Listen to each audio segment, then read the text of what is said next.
Hello and welcome to this week's episode of the Dadas show, coming to you straight from Wama, Africa, here in Nairobi. I'm your host, Ashiko Mbune. Now, the hotly contested general elections are done. And earlier this month, we ushered in a new government. We ushered in a new president and his deputy and various government officials. The journey to the ballot box has been a long one, filled with ups and downs. And we are here, Dadas, we have been part of this particular process. We offered a platform to aspirants, candidates, and the electorate to be able to share their concerns and for the aspirants to put in their bid for election. So for the Dadas who were successful, we say Hongera sana, and may you be the voice of women, all women in Kenya. And for the ones who diligently and bravely ran this race, you are a winner purely by the fact that you showed up. In our books, you have made Kenyan women proud. So today we shall be touching this base with a few of those ladies who were able to get up, dust themselves off, and are gearing up for the next chapter of their story. As always, we encourage you at home to take part and keep this story going by giving us your comments and your feedback on all our social media platforms at the Dadas KBC. Now, before we find out more about the lessons they learned on their election journey, on their political journey at that, let's take a look at the following feature.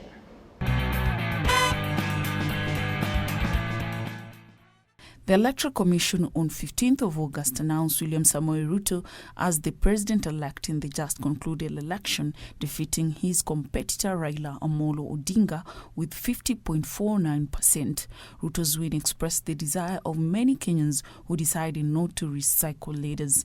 In more exciting news, the glass ceiling continues to break, with more women leaders elected to political position in 2022 compared to the 2017 elections.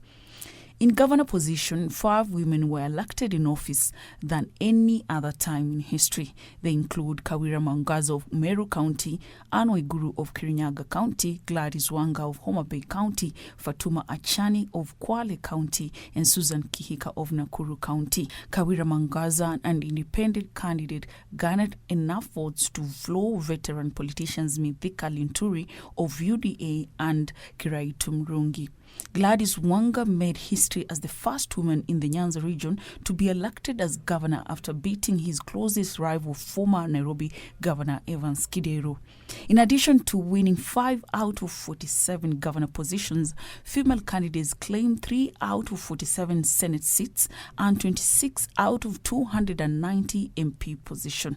Keroche CEO Tabitha Karanja is also among the new female senators that have been elected, said, beginning of quote, "Now sit and watch and see what women can do in office." End of quote. Another history was marked as Lynette Chepkorir became the youngest female parliamentarian in Kenya's history following her election as women representative in Bomet County at the age of 24 years old, barely after a year she graduated from university. Kenya's choice on the ballot was clear indication that they need delivery rather than gimmicks.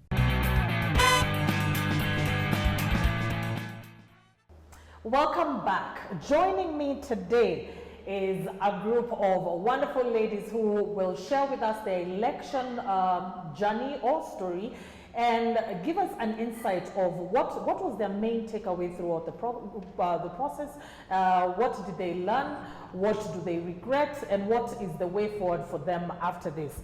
Right next to me is Madam Alice Gadekia, who vied for the senator position in Kiambu County. And next to her, we have Madam Jacqueline Kony, who vied for deputy governor position in Makueni County. Next to her, we have Madam Jerry Nganga, who vied for MCA position in Mathare. We are also joined by Mr. Eliud Ngugi, who is an advocate for the High Court and a renowned political analyst. Part of our audience also, we have the privilege of having Honorable Lucy Moria, who was vying for the MP Isiolo North constituency in Isiolo County. Karibuni sana. I'd also like to acknowledge my wonderful audience. I'm honored that each and every one of you could take time from your busy schedule to sit with me and join me on the Dadas show. So to get the ball rolling, we will start with you, Madam Alice. Tell us about your election journey. Thank you. Hello, viewers. My name is Alice Wangari Gathekia, lawyer by training and professional mediator. Apart from that, I am an enthusiast advocate for youth and women's rights. And so my journey towards contesting for a seat in Kiambu, let me just say at preface that I began vying for the woman representative position. That is how I began elective politics. So I began my journey of campaigns as early as last year when we had just concluded the Kiamba by-elections, as at that time I was recruited in the campaign team of the Jubilee candidate at that time, who was Honorable Kareri Njama.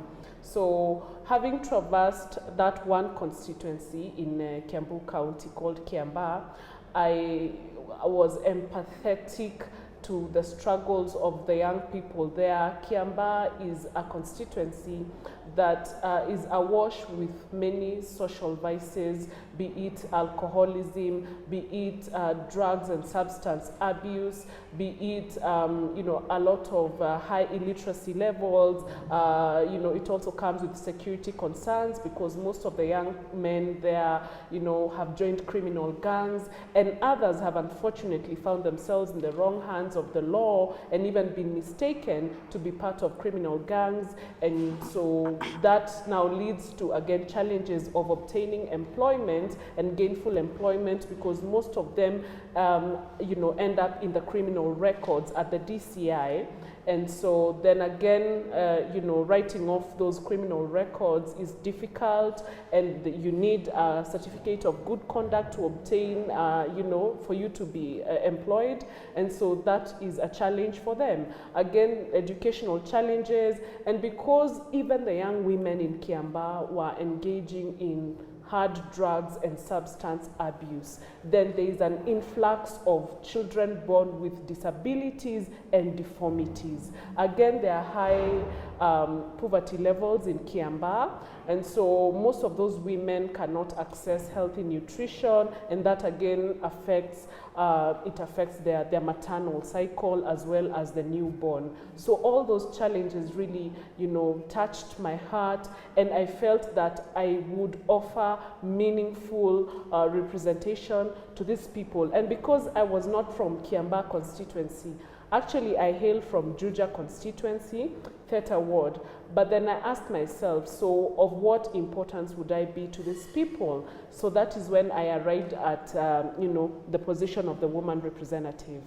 Yes. So I joined the Tujibebe wa Kenya party, which is led by Honorable William Kabogo, the first governor of Kiambu County. That was after a lot of soul searching. Initially, I was in Jubilee, but because the ground was rapidly shifting in Mount Kenya, I had to now find a party that was quite marketable. So according to my analysis, there was a lot of push and shove that I should join UDA because that was the party that was booming. But then I thought to myself that we cannot all fit in one party, and even for the growth of democracy, then I'd better join another party. So I was a great, and I still are a great admirer of Honorable William Kabogo, because he's a steadfast leader who is solid in decision making. He is brave, and he has the interest of the Mount Kenya people at heart. So I decided to buy into the vision of joining his party, Tujibebe wa Kenya party. And so I was the first woman rep candidate to join his party. And so he was impressed because from time to time, intelligence from the ground, people would send him videos where I go and meet women, I talk with them, I engage the youth. And so he said he's impressed by my eloquence, my activeness, and also I would get a lot of media coverage and media engagements. I would be invited mainly by the vernacular stations, you know, to go and speak for the people, and, you know, people would resonate with my case, and especially when I said that I believe the constitutional position is that the position of the woman representative is supposed to be a preserve for the young women. Yes. So when we move on, Madam Connie, give us, you know, briefly about your journey, your political journey. Thank you very much. I come from Kibwezi West in Makueni County, and I've been a teacher for many years and later a lecturer in some of the institutions in Kenya. My political journey started around 2011. I knew that one time I shall be vying for a position in Kenya, and specifically I've always wanted to be a member of parliament of my constituency. In 2011 I looked for a mentor, and that's how I met Honorable Mother Karua, who has taught me, and I engaged myself by following her during her campaigns in 2013 and other friends who have vied before me. So that has enlightened my journey in politics. Later, I joined Makueni County to work there so that apart from my career, I wanted to work for the people of Makueni County and expose myself to them and again learn firsthand the real issues that they are going through currently, though born there. The reason why I would want to be in politics is that having been born in a less fortunate family, I think when I look at how I grew up and how things are today in Makueni County being a semi-arid area, things have changed, but there's still so much that needs to be done, especially when I see my people still suffering from lack of basics like education, food, and water, and such very basic needs. So I think that there's something that I can do. And as a person, I like helping. So I think this is the reason why I get attracted to working for the people and at the level of politics. So I joined Wiper political party to vie for member of parliament of Kibwezi West constituency, which I did. I began my campaigns in 2020, November, December. So I did more than a year in the campaigns. I visited basically every part of my constituency.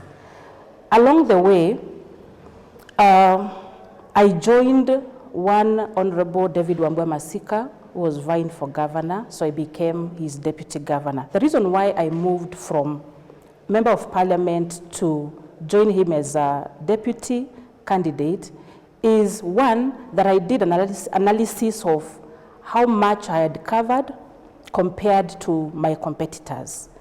And I would also want to mention that politics for women when it comes to financial resources is one of the biggest challenges. I was competing with men who are very strong financially, very, very strong. It didn't make it better for me as a candidate when we didn't get rains. We haven't gotten rains in Makueni County for the last 2 or 3 years. So the drought continued biting, and people expect you to give something. Everywhere you go, you have, yes. Yeah. So the handout culture is one that pushes the woman to the corner. So you can imagine if you've done your campaigns for more than a year, using every single coin that you've saved.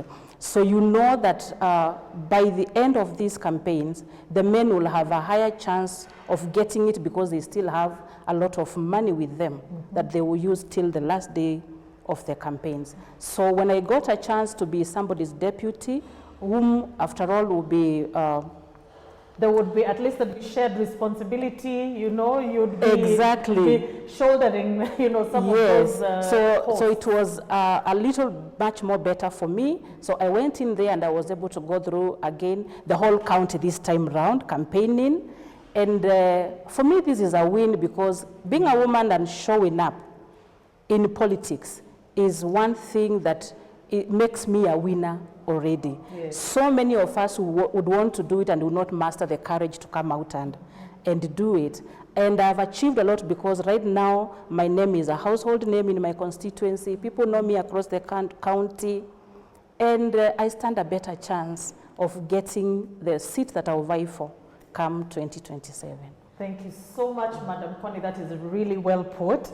I love the attitude that just by showing up, and we started off by saying, even for the women who are at home, the aspirants, the candidates who are not successful, the fact that you stepped to the plate, the fact that you are willing to go through all forms of ridicule and, you know, and stigmatizations and the stereotyping, and you are able to stand, whether you only got to the nominations or you got all the way to the ballot box. As far as we are concerned, you are a winner in our books. So next we are going to hear about Jerry's story. Jerry, karibu. My name is Jerry Nganga, and I vied in one of the toughest constituencies in Nairobi. I vied in Mathare constituency, Ngei ward, and I will tell you this for sure, I broke the record because there has never, and I repeat again, never been a woman politician who has vied in that ward for the entire years. It has always been men, men, men. So I was born and raised in Huruma, and I have grown up there until I was in college, and I have seen the challenges that we have gone through as a people. I'm one of the few lucky ones who never went through extreme poverty, because when you speak about poverty, there is poverty and there is extreme poverty, to a point that you people cannot afford food, but there is another one who cannot even afford shelter. I have seen, when I was growing up in the 80s, there was really in Huruma, there were no slums. It was just, you know, informal settlements. But as we grew up, the informal settlements came up to a point that you're living in Nairobi, but you're living in a mud house, or you're living in a house made of papers. And that is in Nairobi. And for me, over the years I grew up, and I kept on telling my father, one day I will come back to change this. And I started running programs in Huruma, sanitary towels.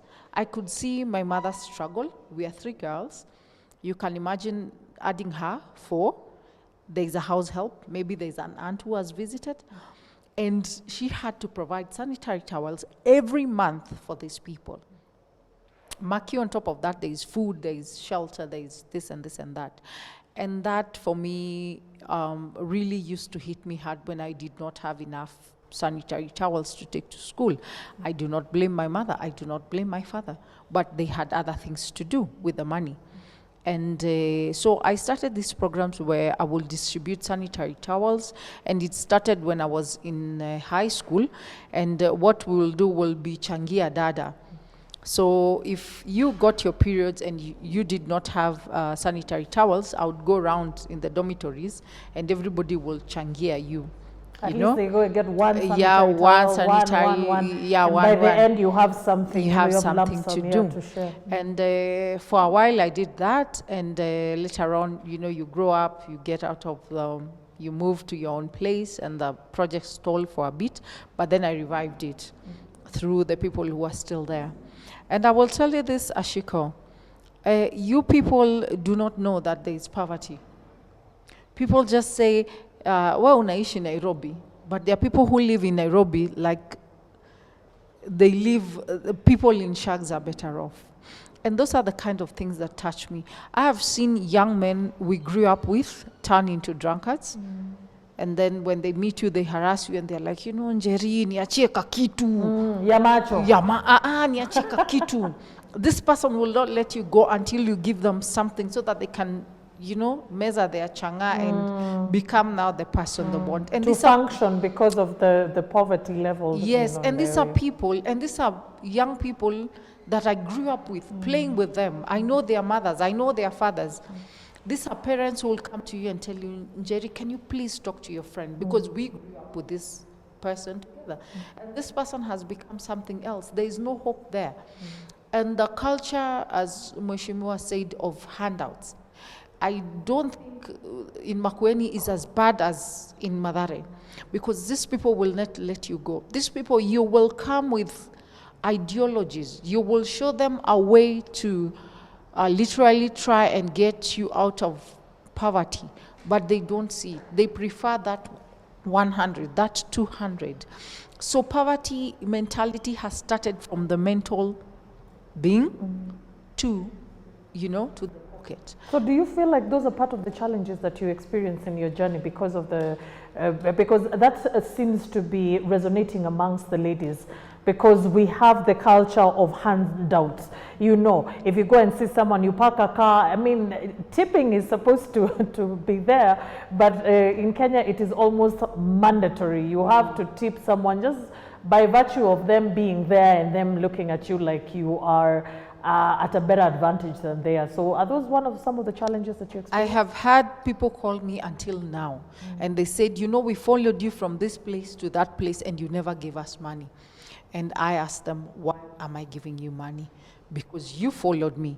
You voluntarily followed me. I did not ask you to follow me, but you did not give me anything. And I said, what did you do? Please show me what you did. That's a bit unfortunate when these are things that are resonating amongst, and I don't think this one is specific just for the women. I think for all the aspirants, even through all the interactions that we've had people complaining about, the nipatie, nichote nature for a very, very long time.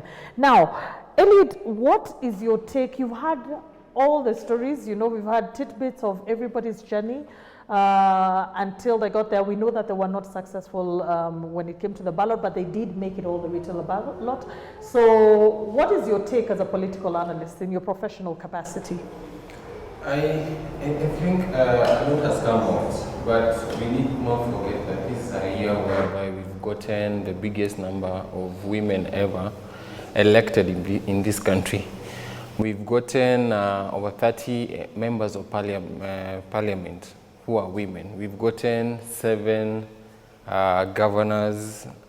We've gotten actually 7 governors, and we have retained the same number of senators like the previous election.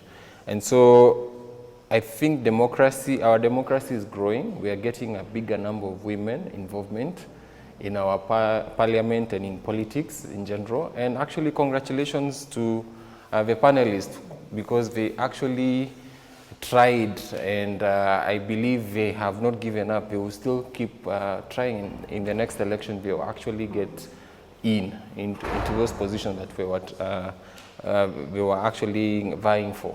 But generally, what I have heard from our Heshimiwa who are here with us is, starting with the last one who has mentioned the issue on poverty. Over 7 million Kenyan women are actually poor. Or out of the 7 million poor people in Kenya, 50% are women. And so from that number by itself, you'll find that most women will not be keen to listen to what you have to offer in terms of your leadership, but they'll be more interested in finding out, can you give me bread for tomorrow? Can you give me unga for tomorrow? And so that has been a challenge. It has been not just from Mathare, but all over the country, because people are more interested in finding out how are they going to feed their families. There was an issue that was raised on security, that women tend to be more vulnerable to attacks, that when you actually come out and declare that you intend to vie for a position, there will be one mudslinging on your personality as a woman. They will first of all ask you whether you're married. There'll be a character association. There's a character association. They'll ask you if you're divorced or if you're a single woman. They'll actually start focusing on that rather than what you have to offer as a leader. And so that becomes a challenge. But also, even as you go out to the, I think Ms. Gavekia has actually mentioned it. When you go to the ground and you're trying to actually share your agenda, there will be insecurity on your person as a woman. And so most women tend to actually back off from actually going for the positions. But also there's an advantage that women have had.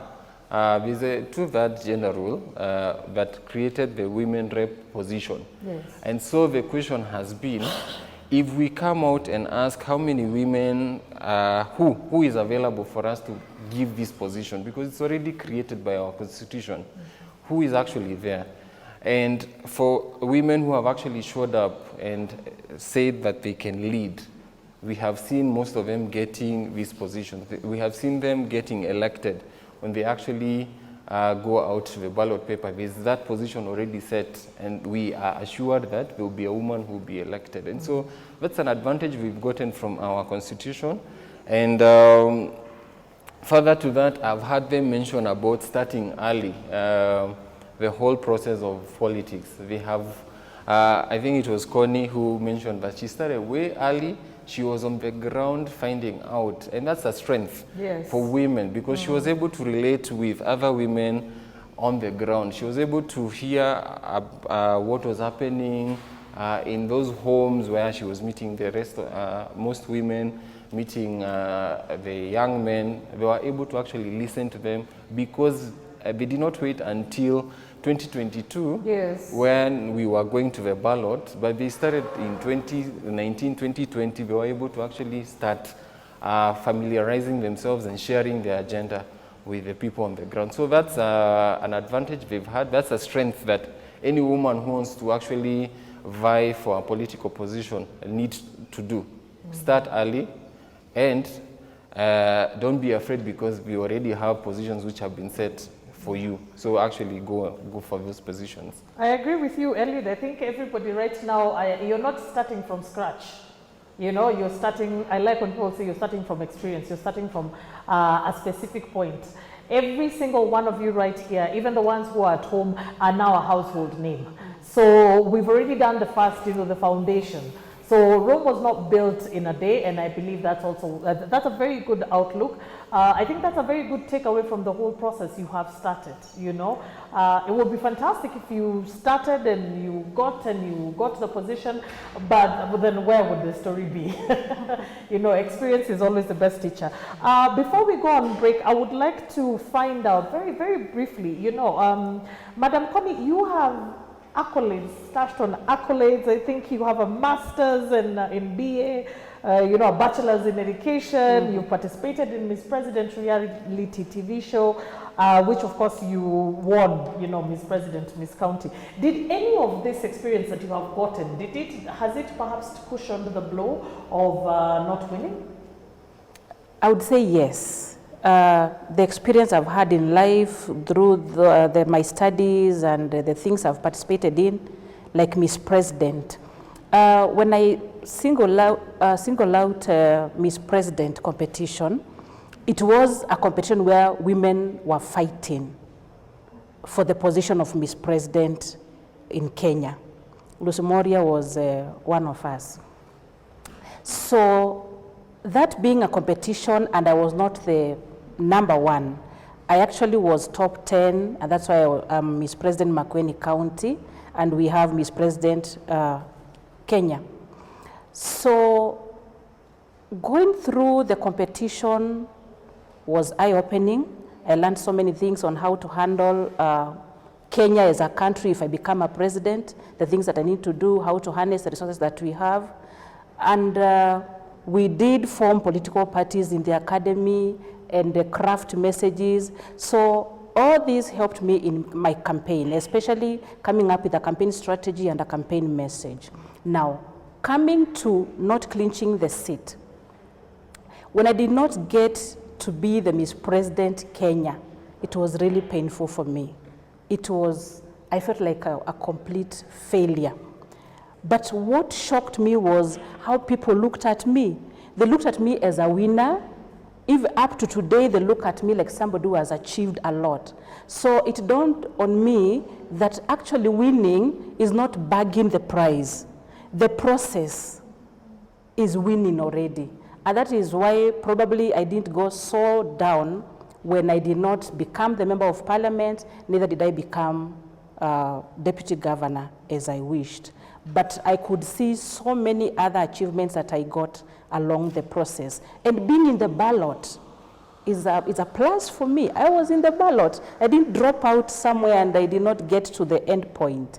So I looked at the achievements of going through the campaign and having gotten to the last point, asking for votes and people seeing my photo and name in the ballot, and I was like, I did something.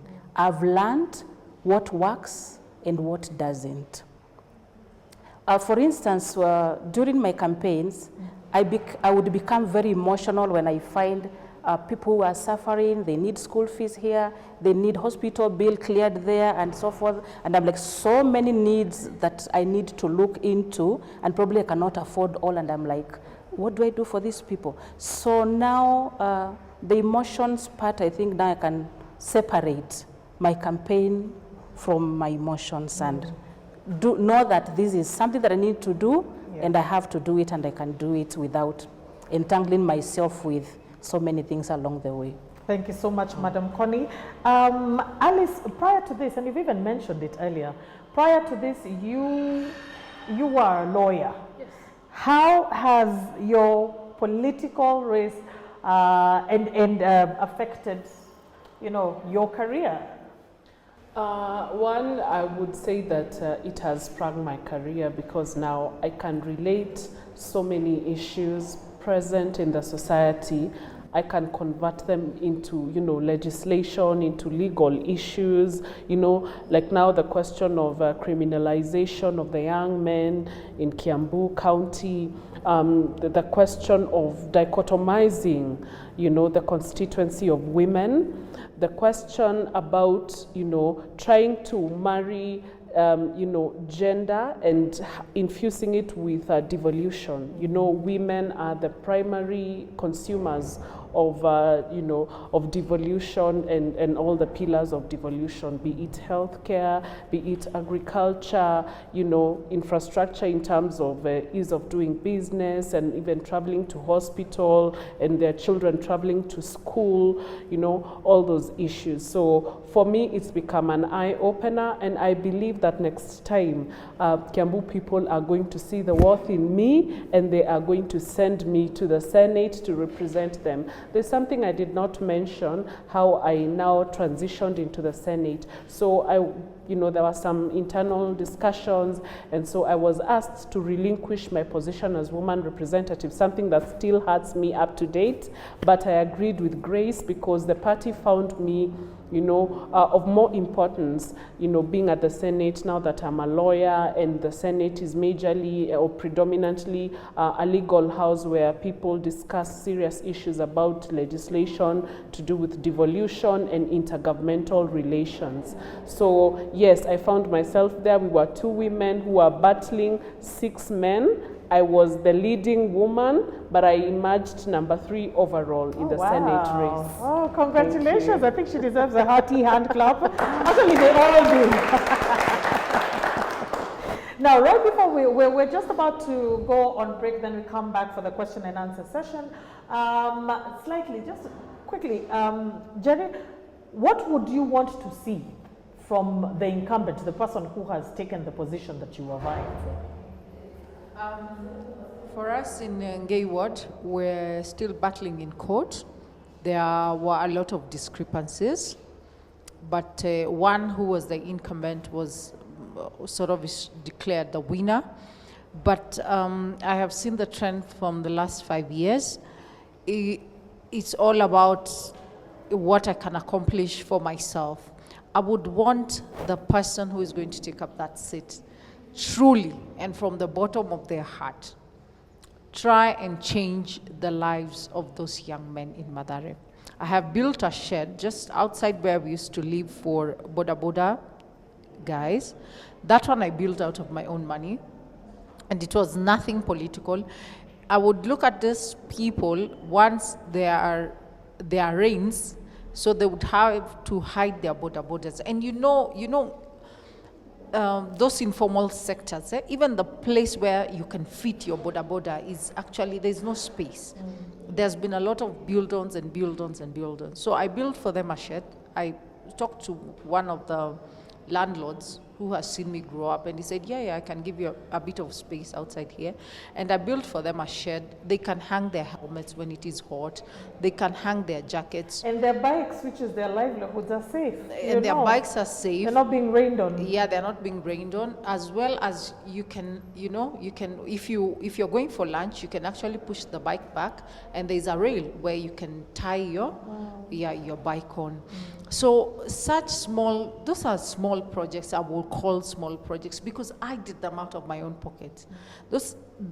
The person who is going to take up that position of an MCA, those are small projects that he can actually manage to do. Let us break the culture, let's hold everybody accountable, and let us actually do something. Let's not wait to get the position, you amass your wealth and then you walk away. I mean, you've had her passionate plea. It is something that she has been watching for the past many years of people doing that. So if you're watching our show today and you're the incumbent MCA for Ngei Ward, kindly, because she is a member of the county, she's part of the electorate right now. That is the plea of the people in Ngei. We're going to take a short break and then we'll be right back with the question and answer session. Don't go anywhere. Welcome to Wama Africa, located on Mudangari Road in Lavington.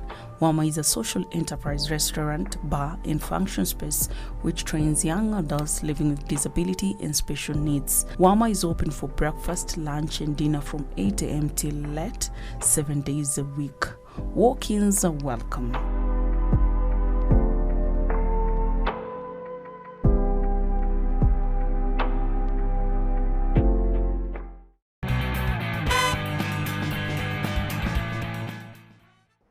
Welcome back to the Dadas show. We are getting into the question and answer session. And to start us off, we have Irene Bartonjo, who has a question for the panel. Thank you. I'm Irene Bartonjo. I have one question for each of the panelists. Kindly tell us what has been the lesson you have learned throughout your political journeys. Thank you so much, Irene. We'll start off with Jerry. I would want to congratulate Honorable Beatrice Elachi, Dagoretti North. And there's a lesson that she taught me. Every day in the evening after work, she would visit 5 or 3 households herself in person and sit down with these people and understand these people. She did not need brokerage. She was there on the ground for a year plus or 2 years plus, visiting and anytime she would visit, they would make sure the records were there about the people she had visited and the households she had visited. And that for me is a great lesson in life. As well, you're breaking barriers as a woman. Break them. Next, Jacqueline, what are some of the lessons learned? Okay, I would say that the lessons learned, one is that it is doable, that I'll be the member of parliament for Kibwezi West. It's about when. I'll be the first woman MP for Kibwezi West. The second lesson is that we need to do our budget in terms of the resources, including time and money, up to the last coin. And when you start your campaigns, do it at your pace. Let no one rush you. It is you who knows what resources you have. And I do hope that the government of the day or the representatives will take into heed some of the suggestions and some of the things that you were hoping to put in or that were part of your manifesto. Finally, we will hear from Madam Alice. Madam Alice, what are some of the lessons that you've learned? What's your takeaway from the process? Well, one of the lessons is proper planning in terms of logistics. I noted with a lot of concern that most of the candidates actually, who were suitable for the position missed out on 1, 2, 3 things, having a formidable team that is there to volunteer and work for you without necessarily extorting, financial gains from you. and then also, you know, having a solid budget and knowing who to work with and what programs perhaps to initiate in mashinani. The second thing is consistency, and this one costed my candidature because for almost 9 months I was campaigning as woman rep. I went on media and everybody knew that I was contesting for woman rep. And then there was a small phase of around 1 month where I was in limbo. So the party was still deciding what to do. So within that 1 month of limbo, everybody knew that I am out of political contestation. And then boom, I am taken back again to contest for Senate. So because of that inconsistency, during the elections, most of the agents told me that people were looking for you at woman rep. Yeah. Yes, yes. So it cost you, you know, some votes.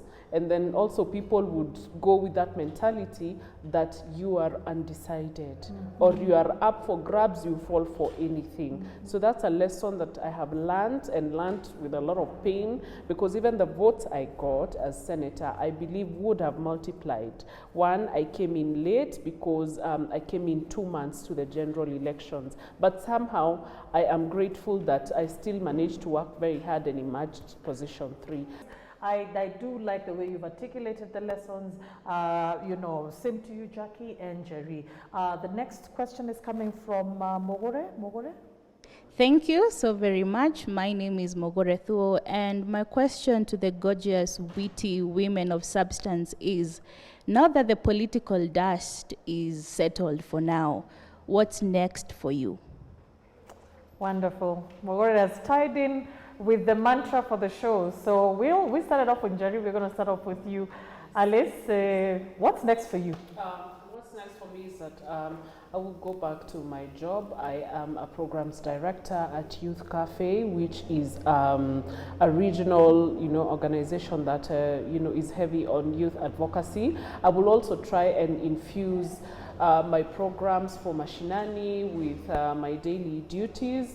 Above that, if an opportunity arises, I am willing to collaborate in partnership with, you know, the Kenya Kwanza government to, you know, to bring to reality their manifesto, seeing as I too had, you know, dreams, and our party being an affiliate party of Kenya Kwanza. So I look forward to that. If given an opportunity, I will be willing to serve for the greater good of my country. Oh, and we wish you nothing but the best. Jacqueline? Yes. I want to say that I'm taking my time to find my footing after the vigorous campaigns that we went through. And I'm planning to work with the community, especially through a CBO that we began with friends, Wakilisha organization. And I would want to see that I mentor youth, especially in entrepreneurship skills, work with women in the areas of difficulties, like looking at their chamas and seeing how they can benefit from the merry-go-rounds that they do, rearing chicken and goats and so forth. That's a way of continuing with the work that I was doing before the next elections. I'm also open to work with the government, whether national or county government. So given a chance, I'm sure I would help the current government in achieving the goals that they have stipulated to the people. Thank you. Thank you so much, Jacqueline. Jerry? For now, I'm a business lady.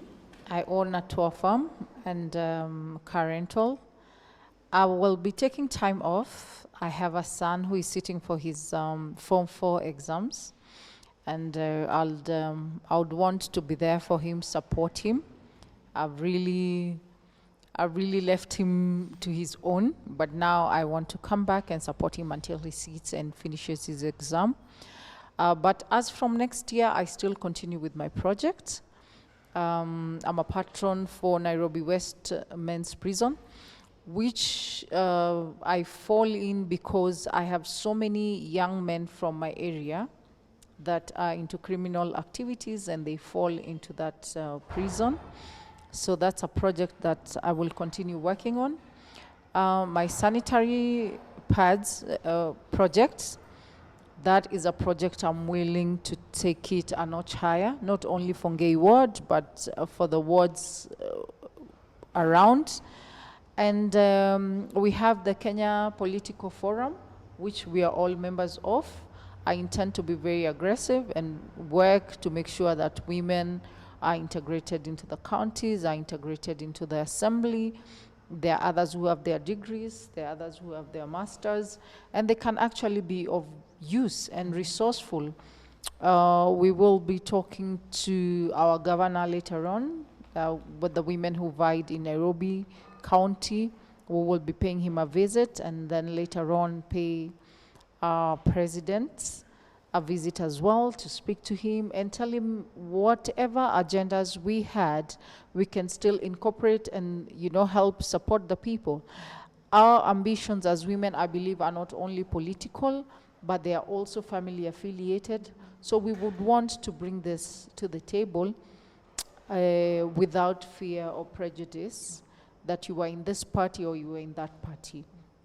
Every country needs a woman's brain, and women are the backbone of this country and the backbone of, you know, a lot of businesses. And we would want to incorporate that into the government for the good and the greater of this country, Kenya, that we so much love. Yes. Thank you so much, Jerry. Jerry, I wish you nothing but the best in your journey from here forward. Even for the people at home, some of the aspirants and the candidates, I loved the diversity in the way forward. There is no set plan. There is no manual. So if you decide that you want to take some time away from the whole political forum and maybe focus on your personal life, focus on your corporate life, that's fine too. So people always feel the need to always know what's next, what is next, what is next. You know, it's okay to, it's been a grueling process to take some time, reflect, process everything that has happened, heal, and then, you know, figure out your footing. I loved what, you know, Madam Connie said. She wants to find her footing first, and that is part of life. Now, in our audience, we were privileged to have Madam Lucy Moria, who HSC, who vied for MP Isiolo North constituency. We're going to give her a moment to tell us briefly about her journey and her way forward, you know, from this point hence. Madam Lucy. Thank you. Yeah, again, my name is Lucy Moria. I'm a Mamani. I'm not going back to that. I'm continuing with what I was explaining, the lessons maybe I've learned also. It is very important to choose your political party on time. It's very important to be known by your party. A lot of people are thrown out of their parties when the loyalties are being rewarded because you have not been part of it, you just jumped into the party. So choosing your party wisely is very, very important. Also go with what is going on in your region. The other thing is that never give up. I'm saying this because I've tried 3 times. And actually what carries me, it's not giving up and not listening to the naysayers. Consistency is again very, very important. When I made the choice of coming from women rep to MP, it was also a challenge. Although that time I came back to the MP position and it helped because I was consistent. So consistency is very, very important. Way forward, maybe I would have even a question for our learned friend who is here on the question of this negotiated democracy. I thought the Constitution supersedes all the other laws. Now when it comes like in the areas where the pastoralist women are, men just sit down and say, women, they are not recognized, we know they cannot lead. It discourages and kills dreams of very many women, myself included, but I'm not giving up. So maybe, I don't know what the law can do about that, our learning friend who is here. The other one is when people are just being carried by these coalitions. You find yourself in a coalition, which can also be withdrawn without even you being consulted or even knowing what's going on. Our deputy president yesterday was talking about people being coerced into these coalitions. It could be indirectly coercing, because if you are not consulted that this is where we are going, you just find yourself. Maybe you don't believe in the ideologies, but you find yourself there. I would like him to talk about that.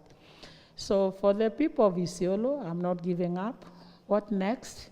I have an organization called Women for Peace and Development, and I'm very passionate about peaceful coexistence in those areas. Actually, the whole of northeastern part, I've been doing peaceful coexistence meetings with people around the borders. We have problems with our boundaries, and I'm going to continue with that. It's something that I'm passionate about. I'll continue also championing for quality education in my county, and making sure that the children who are not able to go to school, and I am actually talking to my county governor to make sure that no child is left behind, to make sure that people coexist peacefully. It can be done because we have done it before. Okay. Yes. Thank you so much, Honorable Lucy Moria. I wish you nothing but the best. So to put a cap on everything that we have discussed today, Eliud, what is the way forward? How would you gauge, like from everything that you've had, from the journeys that you have had, you have literally been put in the context of what the 4 women represented here, who are also representing other women out there. You know, what is the difference between these elections, the previous election, and what is the way forward? You know, what is your analysis to just cap us off? Okay, my analysis from this election and the previous elections we've had, and noting especially the 2017 election, was that we have some faith in our system, that is the electoral system, that we are able to see that IBC has become transparent in how they have been able to share the results, even from the polling station to actually the National Tallying Center. We've seen that happen. The process is not yet perfect, but it's actually improving. So we'll not say that it's a perfect process, but it's been improving. And that has led to what I had noted earlier on, that we have had an increase in the number of women who have been elected. 27 in 2017 to 30 in 2022. 7 governors in 2017 to 3 governors in 2017 to 7 in 2022. And then we've maintained the same number of senators. And so the question then would be, what do we need to do? Number one, I believe from what we have seen, this progress in the gender parity issue, that women have continuously stepped up, and there is need to continue stepping up, because as we could see, more governors were actually approaching more women to actually become their running mates in this election. We have had even the presidential candidates approaching, apart from maybe the current president not picking a woman as a running mate, the other presidential candidates who are cleared had women running mates. And so we've seen the progress, and women need to continue actually showing up. We need to actually step up, continue stepping up.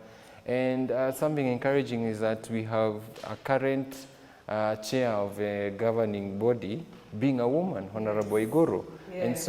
And we have a county that has women led, from governor to women rep to MPs to senator, yes. All those are women. And so it's encouraging to see that process. We need to ensure that, because our constitution under Article 27 provides that no one should be discriminated on the grounds of gender. So as a woman, women need to step up, and there's nothing wrong in having a country where all the counties are led by women. Absolutely. Because we have seen the judiciary do it. We have a judiciary that has a president and a deputy CJ, and even the head of the Registrar General of the judiciary being women. And so nothing holds back women. And so it's important for us, for women, from what we have seen previously, from what we have seen from the judiciary, to know that it's possible for women to actually step up, lead this country, and actually even get elected. Wow. Yeah.